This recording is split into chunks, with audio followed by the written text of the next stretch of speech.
Bismillahirrahmanirrahim. Assalamualaikum warahmatullahi wabarakatuh.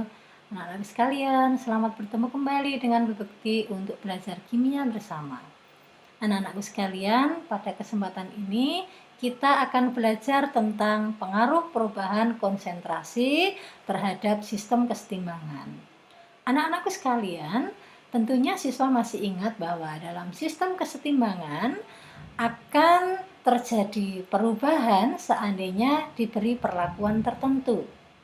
Nah, beberapa faktor yang dapat mempengaruhi pergeseran kesetimbangan itu adalah perubahan konsentrasi, perubahan suhu, perubahan tekanan, perubahan volume, dan penambahan katalis. Nah, anak-anakku juga sudah pernah mempelajari tentang asas Lekatelir ya, bahwa jika suatu sistem kesetimbangan diberi perubahan konsentrasi, maka sistem kesetimbangan akan melakukan pergeseran kesetimbangan. Jika konsentrasi salah satu zat ditambah, maka kesetimbangan akan bergeser dari arah zat yang ditambah. Tetapi jika konsentrasi salah satu zat dikurangi, maka kesetimbangan akan bergeser ke arah zat yang dikurangi. Nah, pada kesempatan ini, mari kita akan melakukan eksperimen bersama. Nah, anak-anakku sekalian, tujuan dari pembelajaran kita kali ini adalah siswa dapat menentukan pergeseran kesetimbangan jika konsentrasi zat dalam sistem kesetimbangan itu dilakukan perubahan. Nah, alat yang akan kita gunakan dalam eksperimen ini adalah ada tabung reaksi dan rak tabung reaksi, kemudian gelas kimia, gelas ukur, pengaduk, dan pipet tetes. Silakan diperhatikan, ini ada beberapa gambar dari alat yang akan kita gunakan. Yang pertama adalah gelas ukur, kemudian ada gelas kimia, ada pipet tetes, pengaduk kaca, tabung reaksi, dan rak tabung reaksi. Nah, kegiatan yang akan kita lakukan ini nanti akan menggunakan bahan-bahan sebagai berikut. Jadi, bahan yang akan kita pakai adalah Aquades, warnanya jernih, kemudian larutan KSCN tidak berwarna atau jernih, kemudian menggunakan larutan FeCl3, ini warnanya coklat, kemudian larutan NaOH, ini juga jernih atau tidak berwarna. Nah, langkah-langkah yang akan kita lakukan di dalam percobaan ini adalah yang pertama, kita mengambil 25 ml Aquades. Nah, kemudian dimasukkan ke dalam gelas kimia. Setelah itu, kita tambahkan 3 tetes larutan KSCN dan 3 tetes larutan FeCl3. Ini langkah yang pertama. Kemudian diaduk sampai homogen. Itu pada langkah kedua. Langkah selanjutnya adalah larutan tadi yang berisi Aquades, larutan KSCN dan larutan NaOH yang sudah diaduk, kemudian kita bagi ke dalam 5 tabung reaksi. Nah, kemudian dari 5 tabung reaksi ini, tabung reaksi yang pertama itu nanti digunakan sebagai pembanding. Tabung reaksi yang kedua nanti akan kita tambahkan larutan FeCl3. Tabung reaksi ketiga nanti kita tambahkan larutan KSCN. Tabung reaksi keempat ditambahkan NaOH. Dan tabung reaksi kelima ditambahkan Aquades. Nah, nanti kita akan mengamati bersama perubahan apa yang terjadi. Nah, nanti larutan pertama di tabung pertama itu sebagai pembanding. Nah, di sini nanti seandainya larutan akan menjadi berwarna lebih tua, itu jika kesetimbangan bergeser ke kanan. Tetapi jika nanti warnanya lebih muda, itu artinya kesetimbangan bergeser ke kiri. Nah, sekarang marilah kita bersama-sama melakukan kegiatan eksperimen. Yang pertama, ini saya ambil tabung reaksi. Yang pertama, kita mengambil 25 ml Aquades. Jadi mengambilnya dengan menggunakan silinder ukur sebanyak 25 ml Aquades. Kita tuang dalam gelas kimia seperti ini. Kemudian kita tambahkan 3 tetes larutan KSCl.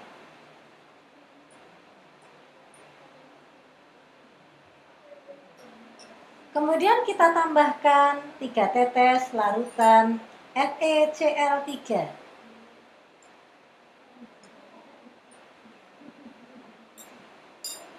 Ini langkah pertama. Kemudian kita aduk merata.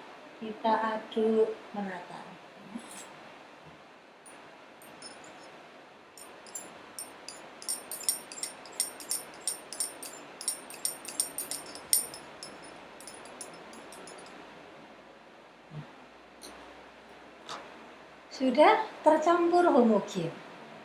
Langkah selanjutnya, larutan ini kita bagi ke dalam 5 tabung reaksi. Kita ambil 5 tabung reaksi, kemudian kita isikan larutannya.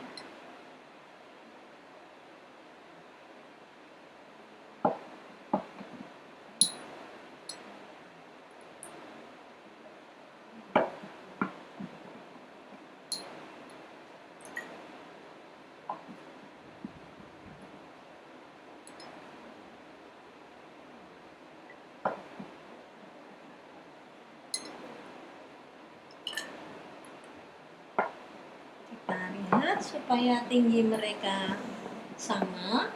Jika belum sama, maka kita gunakan pipet tetes.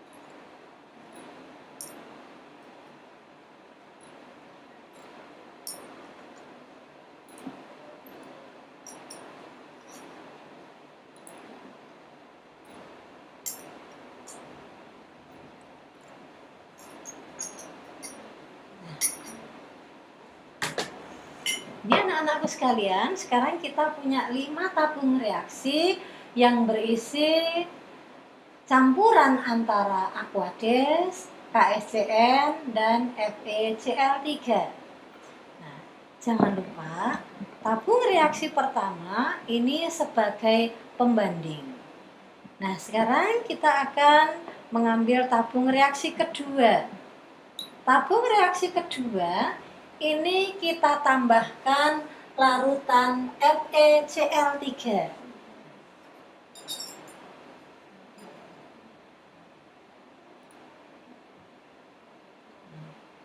Sekarang kita cermati, kita bandingkan dengan tabung reaksi yang pertama yang sebagai pembanding. Kita lihat bahwa tabung reaksi yang kedua ini warnanya lebih pekat atau lebih tua. Ini menunjukkan bahwa kesetimbangan bergeser ke kanan atau bergeser ke arah zat hasil reaksi. Kemudian kita ambil tabung reaksi yang ketiga. Tabung reaksi yang ketiga ini akan kita tambahkan larutan KSCN. Kita tambahkan larutan KSCN.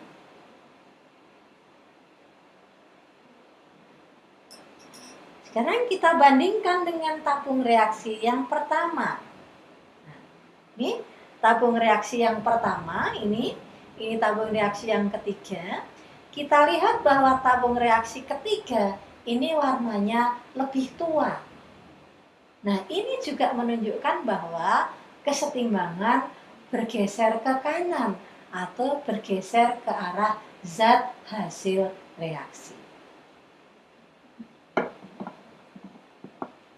Kemudian kita ambil tabung reaksi keempat.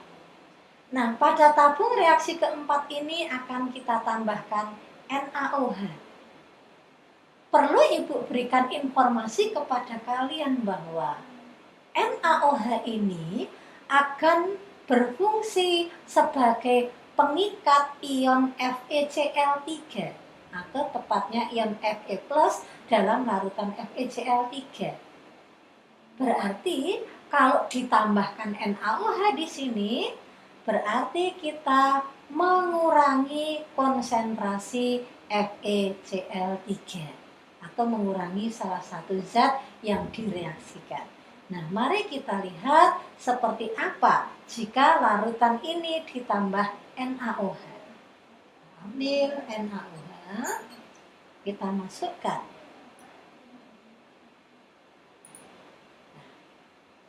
Oke, perhatikan anak-anakku sekalian. Nah, ini tabung reaksi pertama sebagai pembanding, tabung reaksi kedua.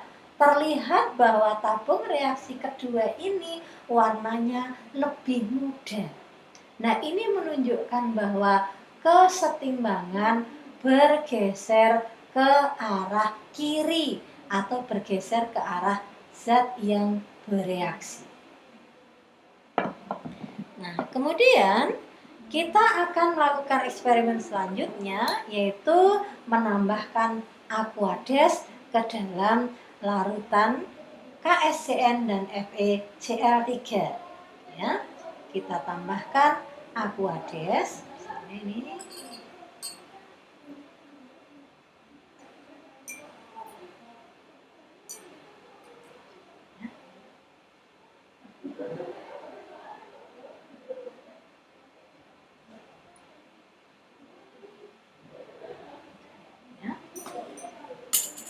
Kita bandingkan dengan tabung reaksi pertama. Ternyata tidak ada perubahan. Di sini pengenceran ini bisa dikatakan sebagai mengubah konsentrasi zat. Nah, seandainya ini penambahan airnya itu banyak, berarti konsentrasi zat yang bereaksi itu dikurangi.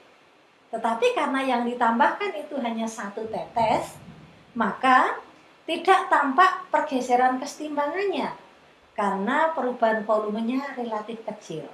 Nah, mari kalau penambahan H2O-nya kita tambah lagi.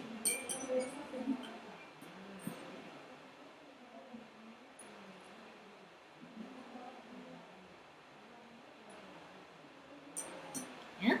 Nah, sekarang kita cermati. Ini penambahan airnya saya tambah beberapa tetes. Nah, berarti di sini dilakukan pengenceran yang berarti mengurangi konsentrasi KSCN dan FeCl3 atau mengurangi konsentrasi zat yang bereaksi. Dan di sini terlihat bahwa warna larutan lebih muda. Nah, ini menunjukkan bahwa sistem kesetimbangan bergeser ke arah kiri atau bergeser ke arah zat yang bereaksi. Ya. Oke, ya. Jadi kita lihat bahwa pada larutan yang pertama sebagai pembanding ditambah KSCN warnanya lebih pekat, ditambah FeCl3 lebih pekat, berarti kesetimbangan bergeser ke arah kanan.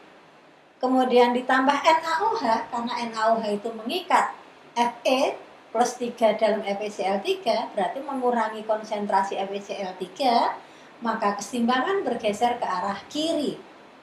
Kemudian penambahan air itu artinya mengurangi konsentrasi zat yang bereaksi. Sehingga warnanya lebih muda atau kesetimbangan bergeser ke arah kiri. Nah, anak-anakku sekalian, kemudian kita akan mengisi tabelnya. Nah, tadi anak-anakku sekalian sudah ditunjukkan bahwa warna aquades tadi jernih atau tidak berwarna. Kemudian yang KSCN itu tidak berwarna. Larutan FeCl3 itu tadi coklat. Kemudian campuran FeCl3 dengan KSCN itu warnanya coklat tapi lebih muda dibanding dengan warna larutan FeCl3. Nah, kemudian kita disuruh membandingkan warna campuran di tabung pertama dengan di tabung kedua, dengan di tabung ketiga, dengan di tabung keempat, dan di tabung kelima.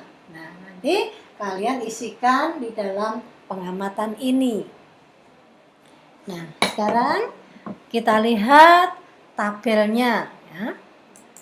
Nah, di dalam tabel ini siswa bisa melihat bahwa warna campuran antara FeCl3 dengan KSCN itu coklat. Nah, di sini dikatakan coklatnya coklat muda.